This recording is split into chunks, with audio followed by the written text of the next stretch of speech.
नमस्कार, मी पंजाब डक्का. आज आहे 29 एप्रिल 2025 आणि आजपासून परत शेतकऱ्याला अंदाज देणार आहे. राज्यातल्या सर्व शेतकऱ्याला सांगू इच्छितो की आता 2-3 दिवस म्हणजे 29 एप्रिल, 30 एप्रिल आणि 1 आणि 2 मेपर्यंत राज्यात थोडी उष्णतेची लाट येणार आहे म्हणून हे अंदाज लक्षात घ्यायचा. 44-45 अंशापर्यंत राज्यातला पारा जाणार आहे म्हणून हे अंदाज लक्षात घ्यायचा. पण राज्यातल्या सर्व शेतकऱ्याचा कांदा काढणे चालू आहे म्हणून त्यांना सांगू इच्छितो, तुम्ही काय करा, मेच्या पहिल्या आठवड्यात अवकाळी पाऊस येणार आहे. म्हणजे सर्वदूर नाही पडणार, तुरळक ठिकाणी पडणार आहे. म्हणून तुम्ही काय करा, तुम्ही तुमच्या कांद्याची काळजी घ्या, कारण की मेच्या पहिल्या आठवड्यात राज्यामध्ये अवकाळी पावसाचं संकट असणार आहे म्हणून हे अंदाज लक्षात. काय झालं की राज्यात सांगायचं झालं तर मेच्या पहिल्या आठवड्यात काय होणार आहे, गुजरात, इकडं मध्य प्रदेश, इकडं छत्तीसगड, इकडं कर्नाटक, तेलंगणा आणि इकडं आंध्र प्रदेश या भागामध्ये मेच्या पहिल्या आठवड्यात पाऊस पडणार आहे. त्याच्यामुळं आपल्या महाराष्ट्रामध्ये सीमालगत म्हणजे गुजरातच्या बाजूला उत्तर महाराष्ट्रात नंदुरबार, धुळे त्यामध्ये मेच्या पहिल्या आठवड्यात तिकडे तुरळक अवकाळी पावसाची शक्यता आहे, वारं पाऊस असणार म्हणून त्यांनी लक्षात द्यायचं आहे.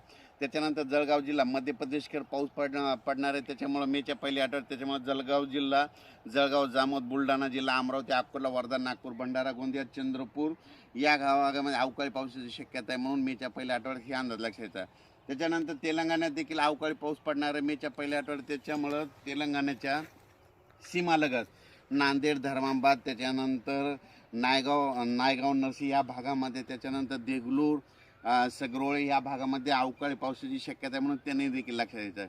त्याच्यानंतर कर्नाटक भागामध्ये अवकाळी पाऊस असल्यामुळे त्याच्यामुळं सातारा, सांगली, सोलापूर, धाराशिव, त्याच्यानंतर लातूर जिल्हा, परभणी जिल्हा, बीड जिल्हा, हिंगोली जिल्हा या भागामध्ये अवकाळीचं म्हणजे संकट असणार आहे म्हणून हे लक्षात द्यायचं.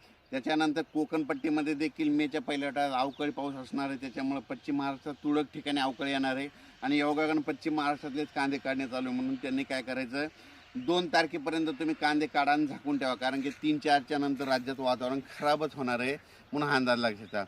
अवकाळी पाऊस राज्यातला सर्व शेतकऱ्याला सांगतो की सर्वदूर नसतो, पण शेतकरी काय करतात, सर्वांना वाटतं की सगळीकडे, म्हणून हे पहिल्यांदा लक्षात घेणं जरुरी आहे. तर हे मान्सूनपूर्व पाऊस असणार आहे म्हणून हे लक्षात द्यायचं. आणि हा यावर्षी तर सर्व शेतकऱ्याला एक परत याच्यातून अंदाज देणार आहे, यावर्षी खूप चांगला पाऊस पडणार आहे, म्हणजे समाधानकारक असणार आहे. जसा 2024ला पाऊस पडला तसंच यावर्षी 25ला देखील पाऊस पडणार आहे म्हणून ही शेतकऱ्यासाठी आनंदाची बातमी. आता ह्या मेमध्ये म्हणजे अवकाळी पाऊस म्हणजे मान्सूनपूर्व पाऊस आला बऱ्याच ठिकाणी सुरुवात होणार आहे म्हणून शेतकऱ्याला ज्या म्हणजे सातारा, सांगली, कोल्हापूर भागातल्या शेतकऱ्याला सांगू इच्छितो, तुमच्याकडे ऊसाला पाणी लागेल, म्हणजे ऊसाचं पाणी वाचेल तसं तुमच्याकडे देखील असा पाऊस पडतच राहणार आहे म्हणजे या मेमध्ये म्हणून हे लक्षात घ्यायचं. कारण की तुम्हाला जीवदान भेटणार आहे तुमच्या ऊसासाठी म्हणून हे लक्षात घ्यायचं, कारण की मान्सूनपूर्व पाऊस येणार आहे. आणि परत यावर्षी तुम्हाला एक सांगतो की यावर्षी मान्सून पुरेपून येणार आहे. पुरेपून येत असल्यामुळं काय होतं, शॉर्टकटमध्ये मान्सून आला तर त्यावर्षी महाराष्ट्रात जास्त पाऊस पडतो. मान्सून पुरेपून आल्याच्यानंतर नगर जिल्ह्याला जास्त पाऊस पडतो, सांगलीलाच पडतो, साताऱ्याला पडतो, सोलापूरला चलतो, बीडला जास्त पडतो म्हणून हे बीड जिल्ह्याला देखील आनंदाची बातमी की यावर्षी बीड, नगर, सोलापूर, धाराशिव या जिल्ह्याला खूप चांगला पाऊस येणार आहे म्हणून हे अंदाज लक्षात द्यायचा. पण राज्यामध्ये मेच्या पहिल्या आठवड्यात अवकाळी पावसाचं शक्यता आहे, सर्वदूर नाही, फक्त तुरळक ठिकाणी अवकाळी पाऊस पडणार आहे म्हणून हा अंदाज लक्षात द्यायचा. अचानक वातावरणात बदल झाला तर लगेच एक मेसेज दिलं तरी. आणि या ठिकाणी मी पाहू शकता की आम्ही सगळे शेतीची मशागतीचे संपूर्ण कामे करून ठेवलेली आहे. तुम्हाला सांगतो की आमची जमीन आहे की आम्ही काय करतो, तुम्हाला सांगतो आम्ही जास्त जमीन उकरत नाहीत, कारण की नांगरत देखील जास्त नाहीत, कारण की काय होतं, हे जमिनीचा पोत आहे हे कायमचा टिकून राहतो म्हणून जास्त खोल नांगरत नाहीत. काडी कचरा, सेंद्रिय कर्ब खूप आहे म्हणून आमच्या जमिनीत सुपीक येतं आणि सांगू शकतो. धन्यवाद.